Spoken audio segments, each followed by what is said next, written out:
My dear students, welcome to all of you in easily English solution.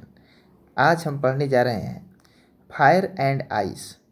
इसके कवि हैं Robert Frost. CBSE class 10 की यह कविता है। कवि ने अपने इस कविता में, बिल्कुल छोटा सा ही कविता है, सिंगल स्टांजा का यह पोएट्री है, लेकिन कम में ही कवि ने बहुत ज़्यादा बातें कही है। वास्तव में कवि इस कविता के माध्यम से दुनिया के समाप्त होने के बारे में अपना विचार व्यक्त करता है कि यह दुनिया कैसे समाप्त होगी। यह दुनिया कैसे समाप्त होगी। बहुत लोग कभी न कभी इस प्रश्न पर अवश्य सोचते होंगे कि यह दुनिया कैसे समाप्त होगी। तो आइए कवि के क्या विचार हैं और लोगों के क्या विचार हैं इसके बारे में कविता को पढ़ते हैं और जानने का प्रयास करते हैं।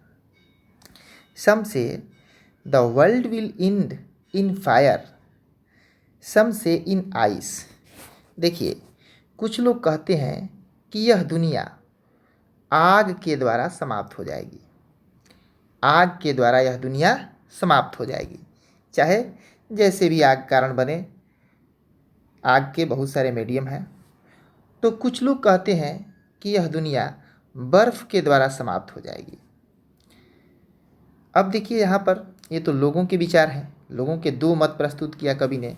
कुछ लोग कहते हैं कि दुनिया आग के द्वारा समाप्त होगी, तो कुछ लोग कहते हैं कि दुनिया बर्फ़ के द्वारा समाप्त होगी। लेकिन कवि की यहाँ पर क्या अवधारणा है, आइए नेक्स्ट लाइन्स में देखते हैं। From what I have tasted of desire I hold with those who favour fire. देखिए, कवि क्या कहता है कि मैंने क्या टेस्ट किया है, यानी कवि ने एक तरह से अपने अनुभव से क्या समझा है, परखा है। तो कवि कहते हैं कि वे लोग जिनका यह कथन है कि आग के द्वारा दुनिया समाप्त होगी, यानी जो आग को फेवर करने वाले लोग हैं, कवि भी उन्हीं के साथ है, उनका समर्थन करता है कि यह दुनिया सबसे पहले आग के द्वारा ही समाप्त होगी। लेकिन आगे भी कवि कहता है, आगे देखिए कवि के क्या विचार है। But if it had to perish twice, यानी यदि इस दुनिया को दो बार समाप्त होना होगा, दो बार समाप्त होना होगा, I think I know enough of hate. तो कवि कहता है कि तो यह दुनिया कैसे समाप्त होगी। तो लोगों के बीच में जो फैली हुई घृणा है, hate, feeling of hated, to say that for destruction ice is also great. यानी यह घृणा क्या है, यहाँ पर आइस एक तरह से आइस के माध्यम से घृणा को इंडिकेट किया गया है। आइस घृणा का प्रतीक है।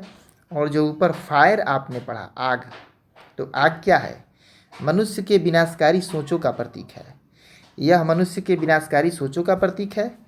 तो यहाँ आइस जो है मनुष्य के अंदर फैली हुई, मनुष्य के बीच में फैली हुई घृणा का प्रतीक है, हेट जो है, यानी यह घृणा है। तो यह क्या है, यह विनाशकारी सोच है, विनाशकारी सोच है। तो ये दो रीजन्स कवि जो है बता रहे हैं।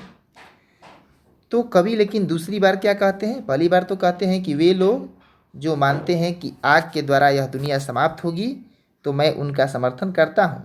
लेकिन यदि यह दुनिया दो बार समाप्त होना होगा, तो इसके लिए लोगों के बीच में फैली हुई घृणा काफ़ी है, यानी बर्फ़ काफ़ी है, बर्फ़ काफ़ी है, पर्याप्त है।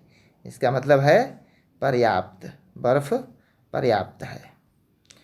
तो इस प्रकार से कवि अपने इस सांकेतिक भाषा वाले कविता में आग और बर्फ़ को माध्यम बनाकर, जहाँ आग की तुलना मनुष्य के विनाशकारी सोच के द्वारा करते हैं और कहते हैं कि इसके द्वारा ही दुनिया पहले समाप्त होगी, तो वहीं कहते हैं कि यदि दो बार दुनिया को समाप्त होना होगा, तो मनुष्य के बीच में फैली हुई जो घृणा है वह भी पर्याप्त है।